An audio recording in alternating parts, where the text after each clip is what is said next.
Hey folks, thanks for tuning in. My name is Galen Low with the Digital Project Manager. We are a community of digital professionals on a mission to help each other get skilled, get confident, and get connected so that we can amplify the value of project management in a digital world.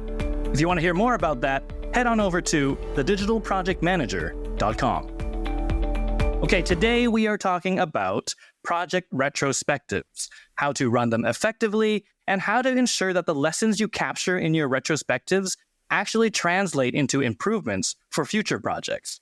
With me today is Payson Hall, founder and lead consultant at Catalysis Group, who has been helping organizations learn from their project missteps for well over 30 years. Payson, so great to have you on the show. Hey, glad to play and glad to meet the audience.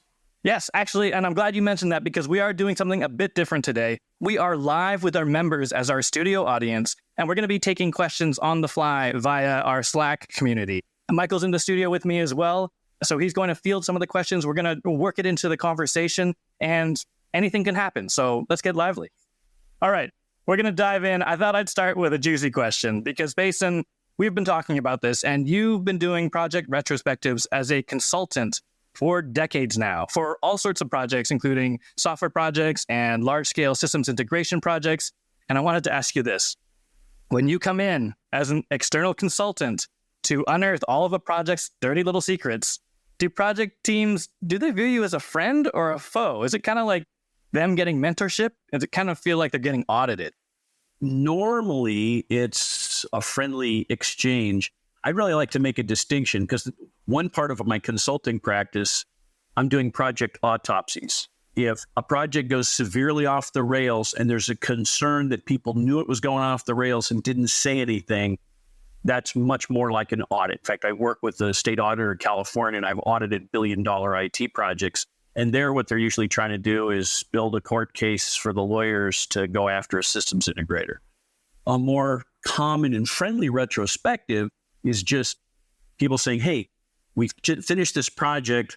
Let's get someone in to facilitate a look back, right? That's what a retrospective is, a look back to say, what did we learn? What did we do that was clever? Maybe we didn't notice it at the time. What did we do that in retrospect we might have wanted to do differently? It's really kind of a risk management session looking in your rearview mirror.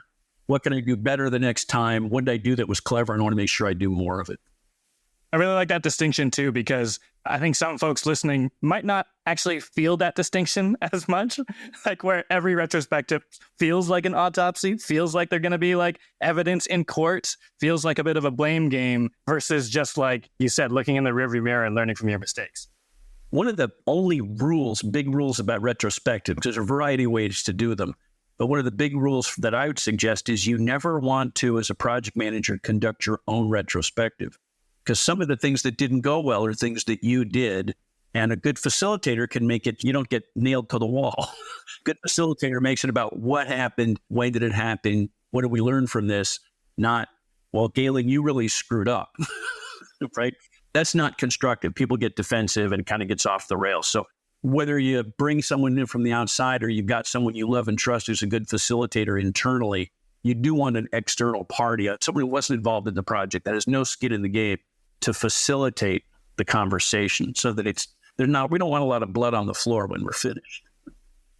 That's fair. And actually, that's a really interesting lens because I know a lot of folks crack this open to listen to it, to try and figure out how they're going to run their own retrospective. And by all means, I know that that's a reality for a lot of project teams, and we will cover off on some of the tips and things that you've learned along the way. But I love that advice that it can be somebody else, if not should be somebody else, to give that perspective, and someone who can make it something that won't devolve into a blame game and there won't be a lot of blood on the floor, as you say, afterwards. Well, someone who can come in with a different set of assumptions. I mean, think about projects that you've been on.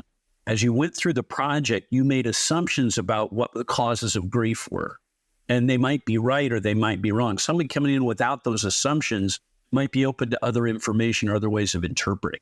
I love that. Yeah, I love that sort of the perspective of someone who wasn't in there for 12 to 18 months on a long haul project, feeling very close to it and not necessarily seeing the forest for the trees. I thought maybe we can just start with the broad stuff. Maybe let's zoom out a bit. And just to give our listeners their bearings, Can you explain from your perspective what a project retrospective is and why it's worth it to do one? Great question. Okay, so a retrospective, the word means to look back. And the idea is we get to a significant moment in the project, or we get to the end of a project, and we look back and say, all right, let's catch our breath.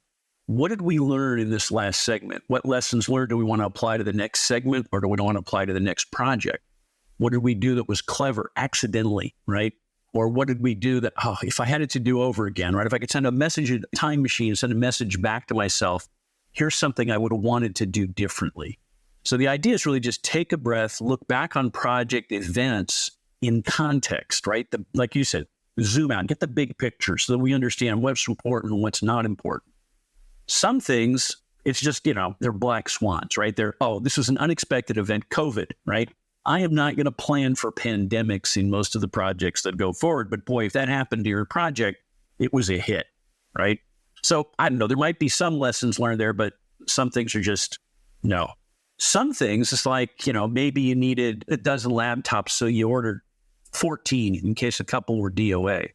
And it turns out one of them was DOA, and that was really clever because you were on a tight time frame. That's like, okay, you know what? Contrasting the cost of the other two laptops with the delay avoided, that might be a really good lesson learned, right? And it's not that the extra laptop is scrap, right? We might be able to return it. We might write a contract that says, I want the rights to return it if I don't open it.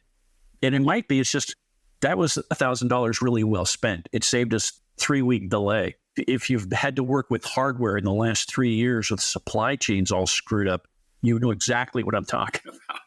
For sure. No, I love that example. And I love something really important that I think that folks don't normally think of is that, yes, retrospectives can be a moment of reflection on something that went really well. That clever thing that was awesome. And, you kind of get it in retrospective sometimes. You're like, okay, what went well? And they're like, okay, yeah, the team really worked well together and we communicated well and blah, blah, blah. But like in terms of a crisp lesson of like, oh yeah, remember when that person booked that other alternative meeting room and our number one venue got canceled or something happened to it and we had a backup? That was amazing. Like that should be something that we can learn from and we can bake into our process next time. And to your point, right? And we make sure that we have a term in the contract that says if we order an extra laptop, we can return it if it's unopened. And, if we've covered our butts, and we can use that in future projects as something that was a clever learning. Other thing that I really loved that you said was, you said retrospectives happen either at the end of a project or at a significant moment within it. And I think a lot of folks that I talk to are like, retrospective means it was the end and it's too late. We can look in the rearview mirror, but there's this kind of like forlorn tone, right? Where you're like, yeah, this could have been better, but it's too late now. We have to wait for the next one. Versus actually some other spots within the project to have a retrospective. I'd like to come back to that later on as well. Yeah, that's actually one of the interesting things that we get from the agile approaches, because they typically do a small retrospective at the end of each sprint. I've worked on projects where we did them on a milestone basis on larger projects, but I think agile said, hey, wait, why don't we do these episodically? Because we're doing it more frequently, they're smaller. The team ends up understanding the process. They can get into it, get it done. I think that was a really nice innovation that the Agile guys really crystallized when they talked about doing retrospectives at the end of each sprint. No, I love that sort of mindset shift of actually we can do this more regularly and it becomes a smaller thing. Because just to kind of be the devil's advocate on this all, I mean, I think it stands to reason that a lot of folks, especially a lot of organizations, they're going to say, oh yeah, learning. We want to learn from our mistakes. We want to fail fast. We want to do all these things. But when it comes down to it, like not every organization is willing to invest in this like looking backwards, this rear view mirror. They're like, you know what?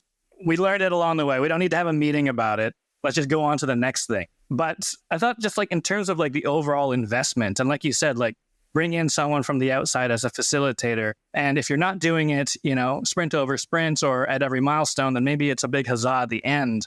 But like, what is involved? What does it take to conduct a proper project retrospective? And like, is it worth it? If I was playing devil's advocate as an organization being like, I don't know, I think people felt the pain during the project. We should just move forward. Let's not bring in Payson. Let's not have a retrospective. We'll just keep moving forward. What would you say to that? That's a great question. Whenever we talk about process improvement, we want to make sure that the cost of the lessons learned, the cost of the improvement doesn't exceed the value of the improvement, right? So what's it take to conduct a retrospective? Let me give you an example, walk you through, and then the first thing I'd say is context matters. If we're talking about multi-million-dollar or a billion-dollar project, it's going to take a lot more effort than a small project. There's going to be much more data. If it's a troubled project, it's going to take more effort than one that went relatively smoothly. If a project crashed and burned and lawyers are involved, you're not doing a retrospective, you're doing an autopsy, and those can be very expensive. So here's a data point. I conducted a retrospective recently with a team of about 12 people for a project that went on for about 18 months. It was an internal project, about a dozen people on the project team. Project went about 18 months, met requirements, ran a little bit late, and that was acceptable. No lawyers were involved.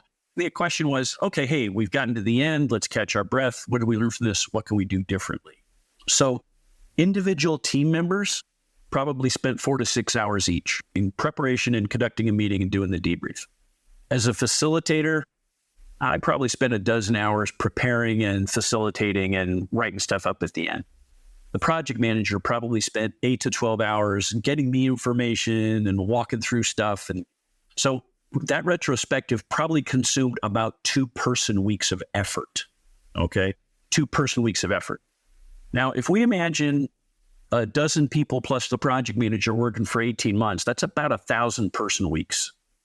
So what we're saying is 0.2% of that was spent with a look back, trying to understand what did we learn from this? What can we do differently? What did we do that was clever?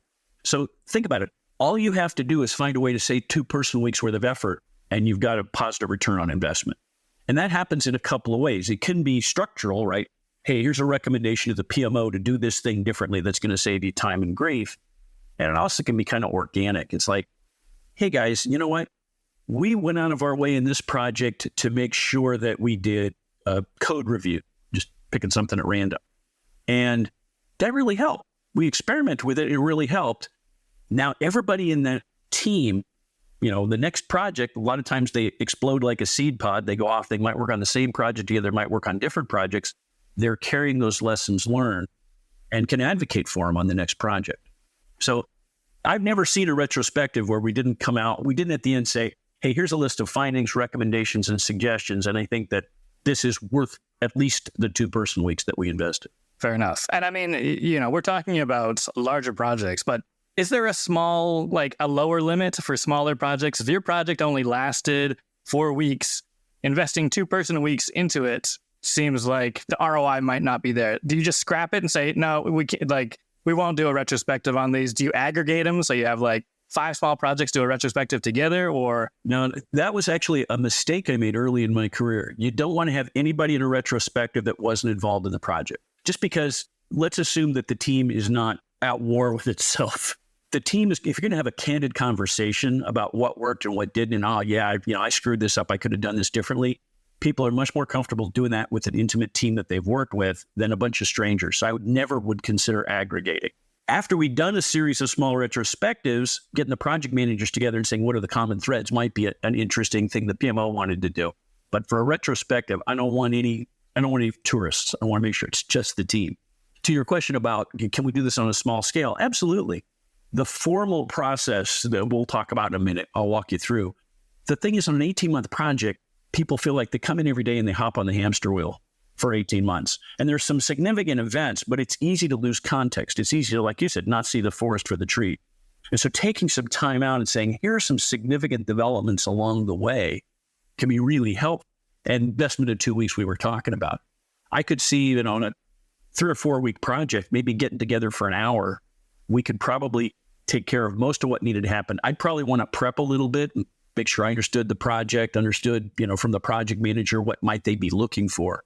But yeah, you could probably do a retrospective like that pretty informally in an hour or 2.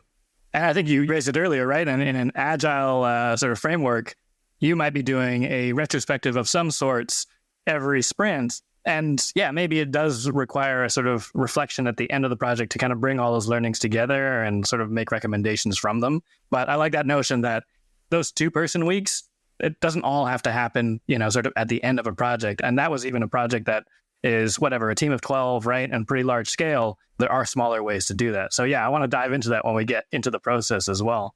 Yeah, well, figure if you had a team of 8 getting all the liars in one room for an hour, there's 8 person hours, maybe a couple hours of prep, couple hours to the project manager after, you might be able to pull the whole thing off in 12 hours. And that includes coming up with a one-page bullet list of here's what we learned along the way. And there's the opportunity cost too, right? I mean, I know I was playing the devil's advocate earlier, but if you spend that hour and uncover something, a lesson that will save you $500,000 every time, well, I mean, it's paid for itself tenfold. So there's that sort of the cost of not doing a retrospective is something to think through. You mentioned something earlier. You were talking about internal teams as your example. I know a lot of the folks listening, they work at agencies. And I know it comes up a lot where, they're working for a client. The client doesn't want to pay for the retrospective because they're like, that's how you get better as an organization. Meanwhile, their leadership team doesn't want to invest in it either because they're like, well, this is not billable time. So what, we're going to sequester 8 or 12 people, for X amount of time to sort of talk about how a project went and we won't make any money? Like, no, let's not do that. And I've actually been in that. I've actually had a retrospective. I've had a CEO walk in and be like, everyone get out of the room. This is a waste of time. Get back to work on billable stuff. And that was a sort of big wake up call for me to be like, oh yeah, not everyone finds this valuable in like the business mechanics of an agency, but just like in terms of people who are leading a project and seeing the value of a retrospective, like how can they advocate for like this type of learning, and how can they convince their owners, like agency owners and the leadership teams, to see the value of a retrospective that's not billable? I want to be polite, but if I was working somewhere where the CEO came in and said, we don't need to do the next project any better than this one, and there's nothing better to learn, I'd get my resume together. That would trouble me greatly. Before I left to start Catalysis Group, I worked for IBM Professional Services for 4 years doing multi-million-dollar projects. And you're right. Typically, the client doesn't pay for this. The organization pays for it. And the organization pays for it because what could we do better in terms of customer satisfaction? What could we do better in terms of efficiency? Where did we misstep so that we can do process improvement? Particularly consulting firms, you stop and think about, what are you charging by the hour? How many hours do you have to save before it has value, right? And just to point out for people that don't do consulting, my billing rate's $2,000 a day. That's not what I get paid, right? So when I'm doing administrative time, it's not costing the organization $2,000 a day. If I do admin time with a group of, 6 people for an hour and we figure out, hey, here's a way we can save 4 days on the next project, we just massively paid for the retrospect. So I don't know the context. It could be the organization you're talking about was bleeding money. The CEO needed you guys generating revenue. But in general, in my experience, it's not a hard sell. And one of the things that you can do is you can start small. You were saying, okay, what if it's a short project? Great. Let's get together over lunch. Let's get together, set up an hour. When I was a puppy, I worked for Price Waterhouse. And it was amusing to me that every month, the partners had a special breakfast for the staff. And it started at like 7 a.m. and we all showed up at 7 a.m. and they bought us breakfast. And we thought, we are skating, man. We are so bougie. They're buying us breakfast in this fancy place. And the partners are all thinking, I just tricked all these dupes into coming into work 2 hours early for a staff meeting. And they're happy because I fed them, right? So yeah, I think in professional services agencies, generally, they're trying to build things up. There can be mitigating circumstances, right? If something's on fire, I can understand the CEO saying, no, put out this fire, then come back. But I think start small. I think the value of retrospectives will demonstrate itself. One of the things, similar to risk management too, is when you get a nugget out of a retrospective or you get a risk management session, saves you a bunch of grief, tell people, hey, we did this retrospective, came up with this idea, we applied it on the next project, it saved us 2 weeks. That's how to convince the execs that it's a good use of time. But start small, so it's not a huge investment. Mm-hmm. Start small and get some evidence, right? Proof points to be like, hey, this created value last time we did it. Maybe ask for forgiveness rather than permission in some cases if you're doing that, and then get the proof points. That I think that's huge, because I think a lot of the time it's just that they're like, decision makers might not have proof that this is going to create value, and there's money on the table there to grab, right? There's a project happening right now, billable hours, all 8 of those people in the room could be doing that, and not yet seeing the proof that a retrospective can actually evolve a business, can actually optimize a business in a very valuable way. Well, one of the things that's frequently an output of a retrospective is a document or a slide presentation that says, here's the highlights. And that can be sanitized for the execs. Maybe there's the internal version and then what you share. But if it's well formed, it can help let the execs understand that sometimes they're the cause of problems, right? Redeploying resources with minimal warning, or, saving the wrong dollar, right? We don't want to pay that night of hotel, so we're going to fly you on a red eye from here to the East Coast. It's like, okay, I'm going to be brain dead when I arrive, right? So you can find gentle ways to kind of cover those kind of lessons learned. It can help steer the executives' thinking towards more productive interaction.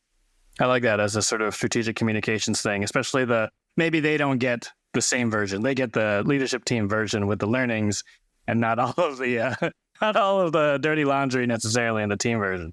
Absolutely. I don't like the dirty laundry metaphor so much. It's like one of the smartest things anyone ever told me is most people are trying to do the right thing, the best that they can with the information available. And it's very easy to come in. If you want to be a jerk, you can come in a retrospective and say, oh, you guys didn't do this, you didn't do this, you failed to do that. It's like, that's not the point.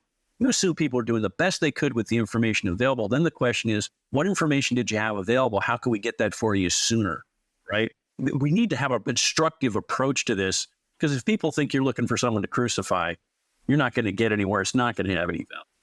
Fair enough. And actually, I want to dive in there. We said we'd go through the process. And so I figured, let's just assume that we've got everyone on board. We're going to do a project retrospective. What does your process for project retrospectives look like? Like, could you walk me through it, like as if I was the PM on the project in question? So let's assume we're finishing a project that's been going for a year. Okay, so it's a big project. We got a team of 10, 12 people, just so we've got some scope. First thing I want to do is have a meeting with you. You're the project manager. I want to have a meeting with you. Basically, it's establishing rapport. And if you invited me in, this is easy, right? If I was inflicted on you by executives or by the project office, one of the things I need to do is encourage you to trust me. You need to explain what the process is so you know what to expect. And one of the things I'm going to try to do is say, look, I'm going to promise you this. I am not going to surprise you. Any findings I have, you are going to see them before anybody else sees them. And you'll have a chance to argue. You maybe change my mind. You can give me other data. You can give me another way to look at this. So that takes a lot of the stress out of it for the project manager. That's good for both of us. I don't need them to be afraid of me. I don't want them to hide the ball. That's actually one of the biggest problems I'll have is if people start hiding the ball. It's kind of like, imagine you're talking to a cop and you start acting really suspicious. Their ears perk up, the hair stands up on the back of their neck, and now they can change the dynamic. So much better if we're having a conversation. So once we've established rapport, I'm going to explain the process to you and tell you the very first thing I want to do is I want to understand, what did you set out to do? Are there any definition documents? Are there any reports or memoranda? What was the definition of the project? Now, good project management practices say we would have some kind of charter or project definition that said, what are we trying to accomplish? And some people do better jobs of that than others, but I need to understand, what did you think you were trying to do? And then I want to understand, how did it change? So typically what I'm going to do is I'm looking for documentation, right? I'll have a conversation. What did you think you were trying to do? And they'll say, hey, was that written down anywhere? Was there a written definition of what you're trying to do? It could be a requirement, could be a project charter, whatever. And I'll talk with you. How did that change along the way? Were there change orders? Can you share those with me? And what I'm really trying to do is understand, where did you start and how did that evolve over time? All projects evolve. The longer the project's going, there's going to be tools that get swapped in, versions of software that get updated. So it's really helpful for me to take a step back and understand those. And jumping ahead, one of the things I can do as an expert is imagine that you were working on a 1-year project. You hit a speed bump 3 months in because they needed to do an update to PeopleSoft, and all the king's horses and all the king's men took a month to put it back together, and your project's a month late. One of the things I can do as part of the findings is say, that's not on you. This is an unfortunate event. In the future, either we should look to say, are we going to update that software during this project? And if we are, make sure we allocate time in the schedule, right? So I can help put a spin on that you can't. It'll seem to you like you're being defensive if you say, well, wait a minute, they updated this in the middle. I can come in as an external party and say, no, that happens, right? Well, that estimate was terrible. Yeah, but it was reasonable with the information available. But anyway, so I'll chat with you, set what to expect. My first step is to try to get as much homework as I can so I don't have to trouble you. Definition, change orders, risk management, any status reports that you've done, hint to your listeners, one of the best ways to get a project management education is sit down with a year's worth of status report. Just sit down, get some coffee, and read through a year's worth of status reports. And what you'll see is sometimes, in month 2, there's this little event that happens. And in month 3, it's actually a slightly bigger event. And in month 4, it turns out it's a full-blown problem.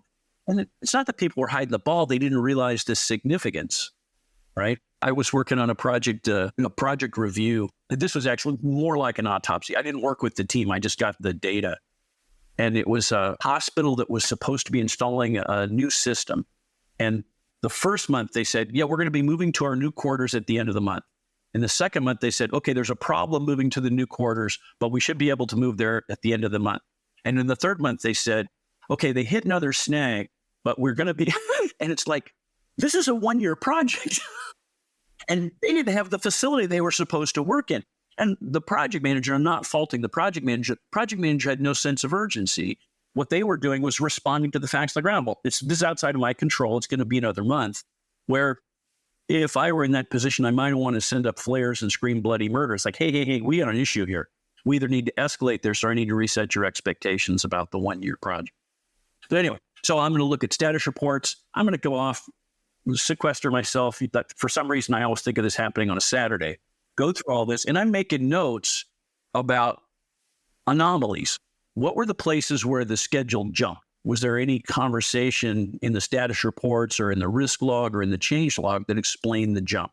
So I'll make notes off to the side, and I'm going to build a crude timeline in Excel or Word just to get myself oriented because I wasn't there. I'm like an after-the-fact historian trying to write down the highlights of what happened. Then I'll have a conversation with the project manager, try to fill in the gaps, maybe get some additional information. Once the project manager understands I'm there to help and I've got myself oriented, we'll ask the team to spend 60 to 90 minutes preparing. And what I wanted to do is think of 3 things. What were interesting events that happened that, like people getting married and having kids during the project? What are some interesting things that happened? What are some things that happened that were fortunate or clever, right? What did we do? We did this accidentally, but it was a really good idea. Or, we went to the site and we didn't bring a tarp. Fortunately, Galen had a tarp in his trunk accidentally. Boy, it'd be a really good idea if we carried a tarp because when it rains, it fills in the hole with water and whatever, right? And what were some of the speed bumps we hit? What were some of the things issues we had? Boy, this software problem, we thought it was trivial and it turned out it was really hard. Or, they updated the software in the middle and it set us back. Or Mary Sue, the database administrator, got COVID, was out for 2 weeks at a real crucial time and it screwed us up. So ask the team to identify just 2 or 3 interesting events, things that stuck out for them, because it's the Rashomon effect, right? Everybody's going to have a different perspective on what happened. So then what I'll do is when it comes time I'll paper a wall and build a crude timeline with significant milestones and events that I could glean from the status report, just to kind of keep folks oriented. People show up, I explain the process, give them all some Post-its and say, hey, so what were some of the events? When Susan got married, that was great fun. We had a good time at the wedding. Great. The nice thing about those is they orient people to time. There's the stuff that happened before Susan got married, the stuff that happened after. They may not remember it was May. Susan will know when she got married, but yeah, the things were going great. And boy, right after Susan got married, this thing over here happened. So we can put those events up here. It's kind of a warm-up because there's no significance assigned to that other than their moments in time. Then we could talk about, so what's some of the good stuff that happened? Oh, we hired Jim and he was the new kid and he had way more skills than we thought. That was really helpful. Cool. Let's put that up there. What were some of the speed bumps? What were some of the things that happened that slowed us down? The rainstorm, the power outage, whatever. And what we're doing is we're building a timeline so that people can see visually how the project evolved. And what happens is that starts spurring more things that people talk about. I can think of a specific example where we were building the timeline and somewhere near the middle, the project manager said, yeah, and we really bogged down here. We were starting to get a lot of questions from a couple of key stakeholders, and it really soaked off a bunch of time. And we talked about what else was going on. And what they realized, and they hadn't really put 2 and 2 together, is they'd swapped in a new stakeholder in the middle and hadn't taken the time to orient the stakeholder. That's not a fault. That's easy. You're dodging bullets and running 100 miles an hour. It's like you get the memo, oh yeah, Mary Sue's out and Jim is in. It's easy to, yeah, okay, yeah, that's great. I need to call them and chat with them. But it's like, no, actually, you may want to go spend an hour with them saying, here's what we're trying to accomplish. Here's your role. Here's my role. Here's where we are. Here's the challenges. And it's easy to skip that. It also can be very dangerous. And so we started building a timeline. They realized that stakeholder swap caused ripples and turbulence for a couple of months because the team kept getting soaked off and was getting asked all these different questions. And they hadn't realized it. It's one of those things that as you see the timeline and someone says, oh, that's when we changed the sponsor. It was like, oh, now I see, right? So the idea is when we build a timeline, people get oriented to some of the significant events, and then we're going to do risk management in hindsight. Easiest risk management session ever. We can go to a flip chart or a whiteboard and say, okay, so here are some significant things that happened, good news, bad news, whatever. And then we can ask 3 questions. What could we have done to detect this sooner, right? To detect the opportunity or to detect the risk or to detect the problem sooner. Is there anything we could have done? Sometimes there is, sometimes there isn't. Is there anything we could have done to increase the likelihood of the good stuff or to decrease the likelihood of the bad stuff, right? Sometimes there is, sometimes there isn't. We can have that conversation. We can take notes. And is there anything we could do to reduce the violence of the bad things or to reduce the benefit of the good things? Right? This is where we say, oh, it's great that we bought those 14 laptops. In the future, we should get the right to return them, right? Then we're completely clear. We got no inventory at the end. We don't have to sing and dance about why'd we spend that extra $2,000. So that really, the results of that, the team contributes. It's not speculative, right? It's not imagining the future. It's saying, okay, in the past, it'd be nice if we could send a message in a bottle to ourselves and do these things differently. And then that's kind of the rough draft of the final report. Here's what the team set out to do. Here's what they accomplished. Here's how much it cost. Here's how long it took. Here's some things they did along the way that were commendable. And here's some things they did along the way that were unfortunate or the things that happened that caused, a schedule scope or resource stress. And here's what you might consider doing in the future to alleviate it or reduce it. So the report for retrospective, you don't want to create a phone book. No one's going to read it. You want it to be a page or two or, quick summary slide saying, hey, here's a couple of good takeaways we could do process improvement. Talk to me about depth, because we're talking about sort of getting all of the sort of milestones and things that happen throughout the project. Everyone's getting oriented around the timeline. Some folks might come in with 10, 15, 20 things. And are you discussing them in depth as people are putting them up on the board? Or is it mostly identification and circling back and asking those 3 questions sort of later on? It ends up being a judgment call. I want to give people enough time to have an aha moment. And I don't want to go down a rabbit hole that makes my meeting run super long or cuts the conversation short. So, it's like, how much root cause analysis do we do? Let's have a conversation. If it's being fruitful for 3 minutes or 5 minutes, great. At the end of 3 or 4 minutes, or it stops being productive, say, okay, let's take this and we can do that little bit of research offline with the people that are most closely associated with this. We can feed that back. And that's where you need that facilitation skill. We talk about it a lot in the community about does a project manager or does anyone on a project team need to be good at facilitation? And, keep coming back to the idea that it helps because even if you're not facilitating, you understand that not all of the world's problems are going to get solved in that session. Some of it will go offline. You want to be able to talk about the big things and look at areas of improvement or how you can sort of capitalize on things that went well or clever ideas that came about during the project itself. Absolutely. That's one of the benefits of whether it's someone from outside the organization or just someone from outside the project. If they're a good facilitator, I'm a recovering engineer. If you present a really good problem, I'm tempted as much as anybody to do a deep dive and talk about, I've seen this before and here's how it was solved. And I got this great book at home, and that's not helpful. You want someone saying, okay, are we making constructive progress and how does that fit into the larger picture of what we're trying to accomplish?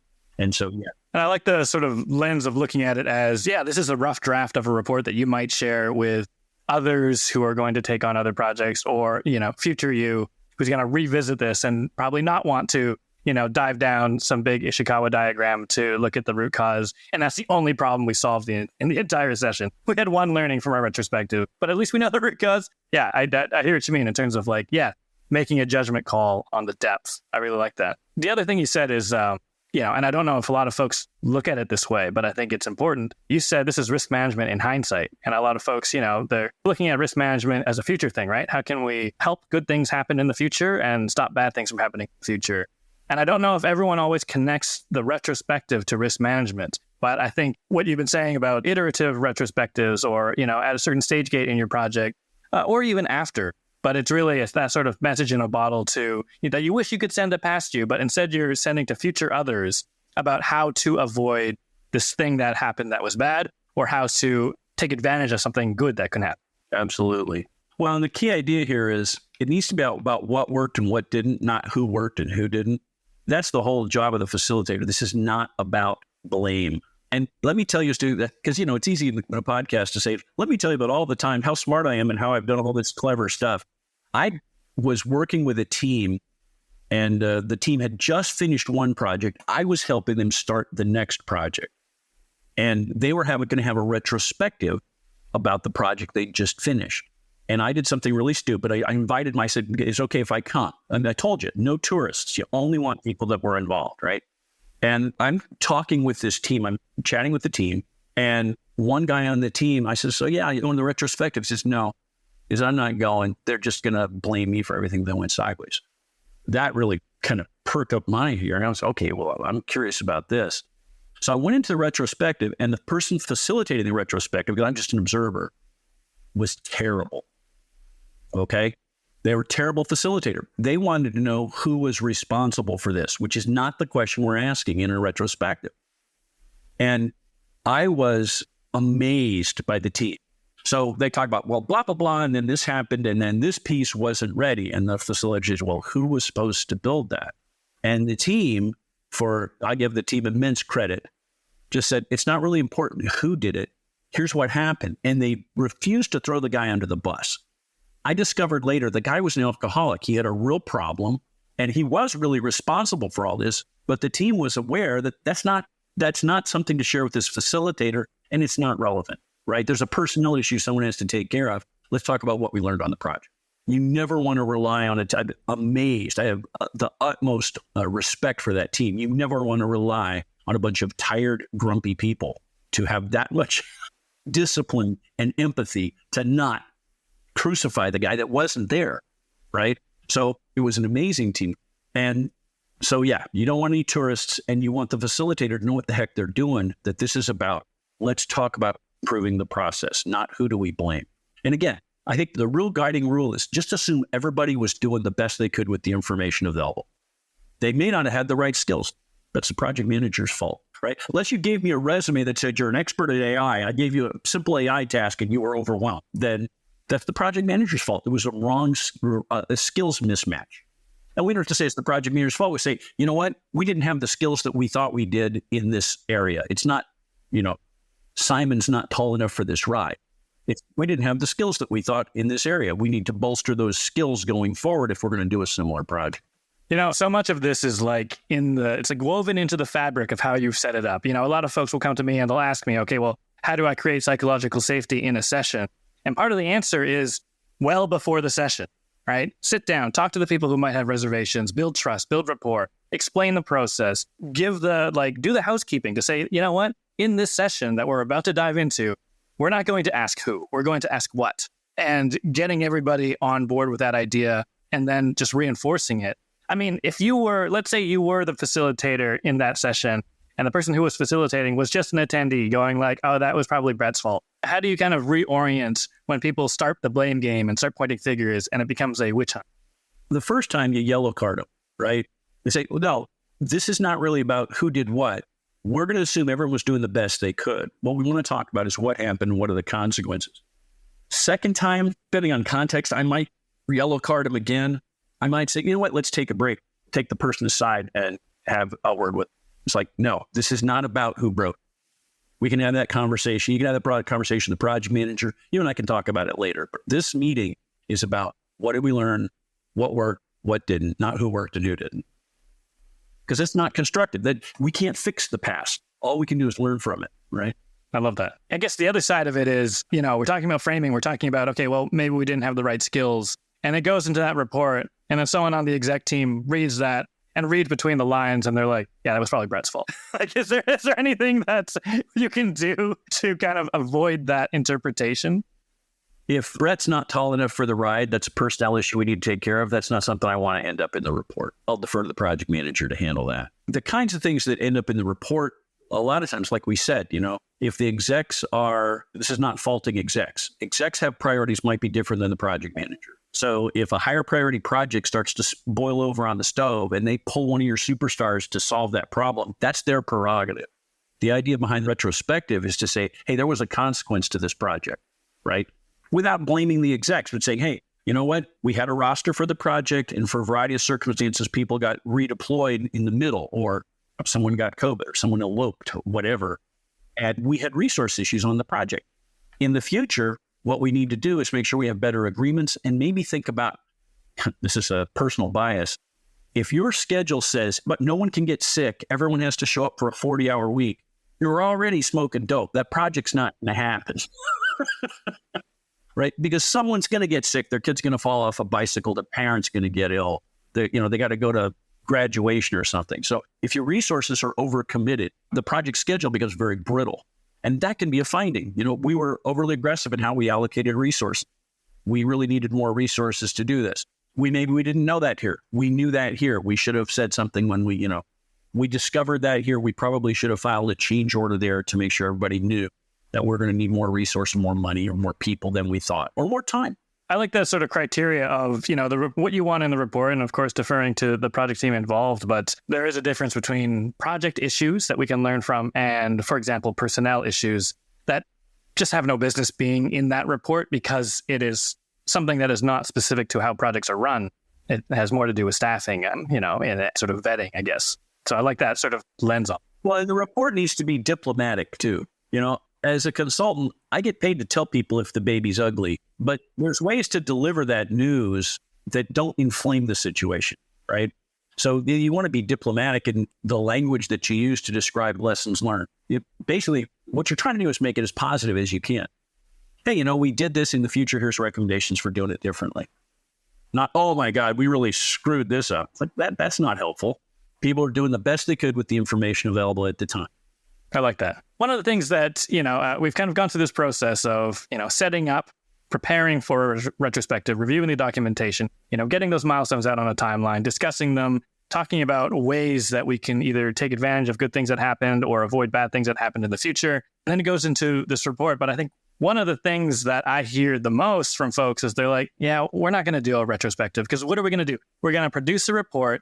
No one's going to look at it, or they're going to misinterpret it, and then it's going to sit on a shelf somewhere, and we're going to watch as other project teams, including ourselves, keep hitting the same issues over and over again. But how can you, I guess, as a facilitator, but also how can organizations overall make sure that these recommendations actually lead to change instead of just gathering dust? Well, let's unpack what you said. One of the big problems is if I produce a 30-page report with findings and recommendations, no one is going to read it. So the idea is to be brief. We want to prioritize, right? So if you're the project manager, you say, here's 6 things I think we could do better. I'm going to say, pick 2 or 3 of them, and I'm going to try to polish those up and get that message through to the exec. Okay, so we got to make sure we don't overwhelm people with action items. That's a hard balance, particularly for young organizations that are still learning their way, right? But we want to pick and choose. We'll get those others next time, but you'll still know them, right? And the team will still know it. So there's the formal, hey, PMO or executive team, here's 2 or 3 findings we have. We think this is something our organization could do better. You want to make sure you prioritize that list so that they're not overwhelmed, that they don't just, yeah, fine, that's good, set it aside. But the more comprehensive findings of things, hey, here's what you did that was clever, here's stuff you could do differently. Everybody in the retrospective carries that information off as a suggestion to their next project. So there's the formal and then there's the informal. And the informal is really, I think, the way to turn the battleship. The extreme, there's this mythology that says you do retrospectives and you write this up and it goes into a big database for everybody in the organization. I have never seen that pulled off ever in any organization I've ever been in. It's an idea, and we're going to send it to the PMO, and they're going to have this list of lessons learned. It's like, never seen it done because it's too overwhelming. It's too context specific. So the best thing is, I think, the 2 or 3 recommendations to make the executive team aware of, right?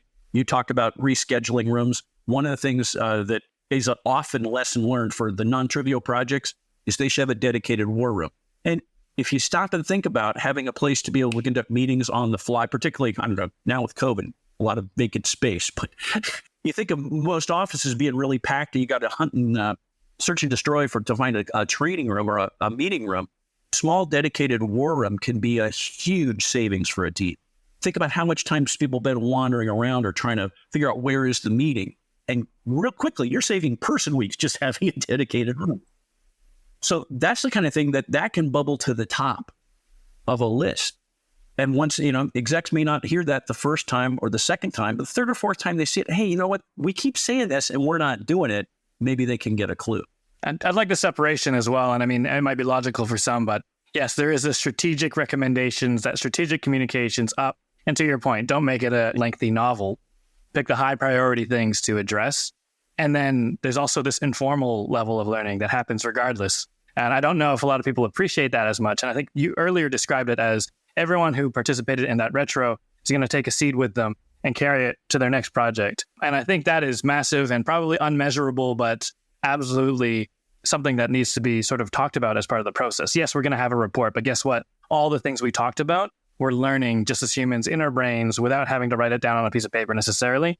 And we're adding to our shared experience, even that timeline where people are going to remember different things, that Rashomon effect you said, like they're learning from that too. And they're taking that experience and bringing it with them, whether they've remembered it at the time or not. They actually got the chance to discuss it and, to find out what the impact was and how they can either do good with it or avoid bad with it in the future. I think it's super cool. Well, and to come full circle with our conversation where we mentioned risk management, one of the things that occurs in most planning processes is you get the core team in a room and say, hey, let's talk about a prospective, right? Let's look forward. What are some of the risks that you see? And if in the last 2 months you just came from a retrospective, you're primed to think of those occurrences as risks. And so you're ready to have a much more, hey, our last project, we did this and we realized we shot ourselves in the foot. We wish we'd done it this way. And not only do you have that top of brain, but it's it's not hypothetical. It's a real world thing that you experience. So you can speak with some authority. Hey, we ran into this, we did this and it was a great idea. Or we ran into this, we did this and it was a horrible idea. Getting those things on the table does two things. First, it improves the risk management on that project. And second, everybody in the room hears your story. So it continues to propagate organically through the organization. And I love the word story as well, because it really is that, right? It's like the database is our noggin. And what happened in the project is a story that we can share and share knowledge with one another through that. I actually think it's probably a good segue because I was like, okay, well, let's reserve some time at the end to take some questions from the audience. And one of them actually was about the notion of a prospective or prospective, or what some folks call like a pre-mortem. And I think you did sort of answer that in a way that, yes, this is risk management. You can have a pre instead of a post. But what are your thoughts on like doing both? How does risk management tie into like iterative retrospectives? If you're running agile and you're doing sprints and you're going to do a retro, are you also then doing a sort of risk management looking ahead meeting separately, or does it kind of blend in together? I think they blend in together. A lot of times when you get into an agile retrospective, what they're saying is, what are the barriers? What are the things, gee, I wish we'd done differently, or we're doing this and it's not efficient. Those become to-dos to mitigate those risks in the next sprint. So in the specific context of agile, we're talking about retrospective and risk management kind of at the same time. We're taking those lessons learned and saying, how can we apply this to the next sprint?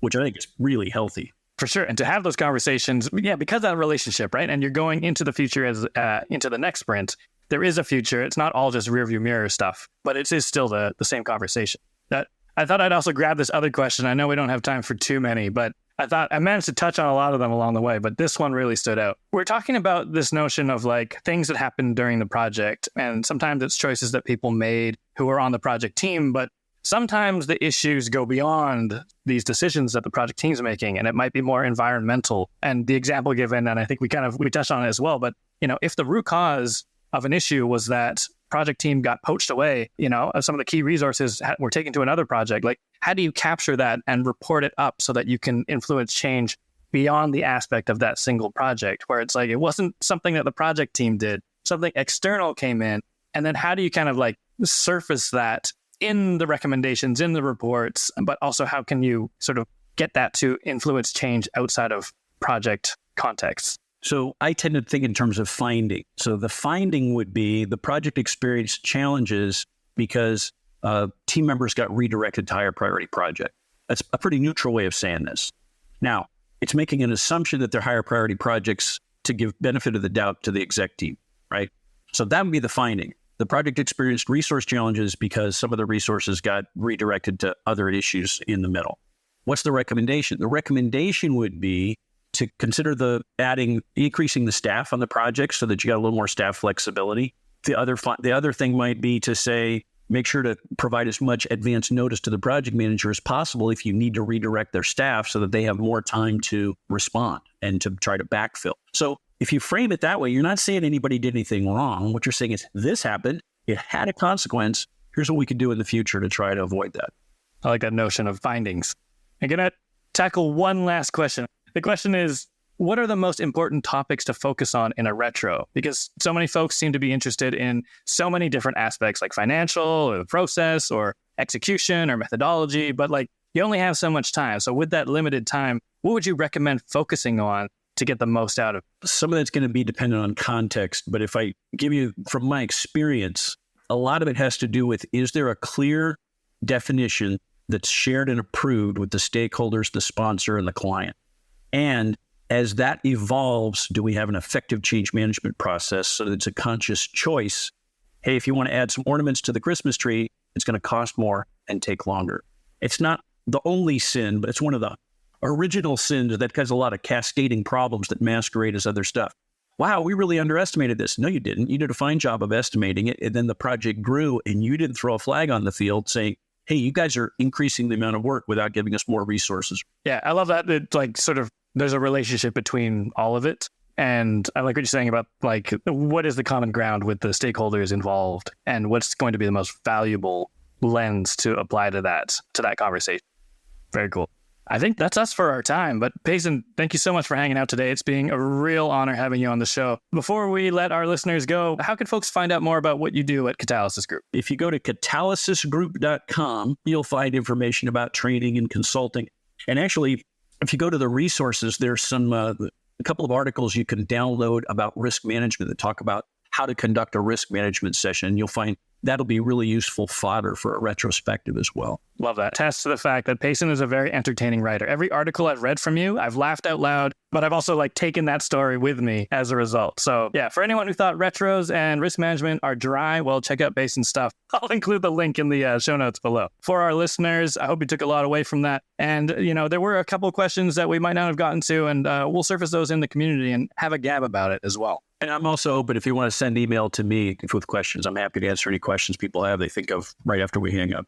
All right, folks, there you have it. As always, if you'd like to join the conversation with over 1,000 like-minded project management champions, come and join our collective.